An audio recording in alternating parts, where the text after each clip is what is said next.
Cash App supports contactless payments, tap to pay, using your phone at stores that accept NFC payments. Look for the contactless symbol, waves, or 4 curved lines. This uses your linked Cash App card, virtual or physical, via Apple Pay, Google Pay, or Samsung Pay. Prerequisites: you must have a Cash App card, free virtual debit card, physical optional. Your phone must support NFC. Most modern iPhones and Androids do.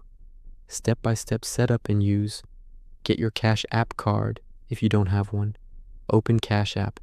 Tap the Money tab, bank icon, tap Cash Card, get Cash Card, follow prompts, instant virtual card issued.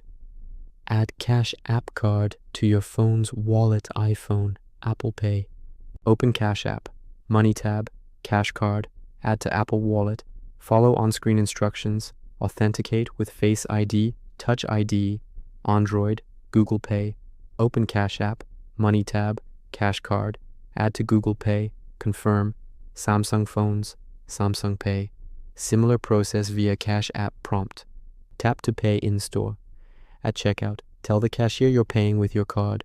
Hold the top or back of your phone near the contactless reader for 1 to 2 seconds. You'll see a check mark or vibration. Payment is complete. No need to open Cash App or Wallet app each time. Apple Pay or Google Pay handle it.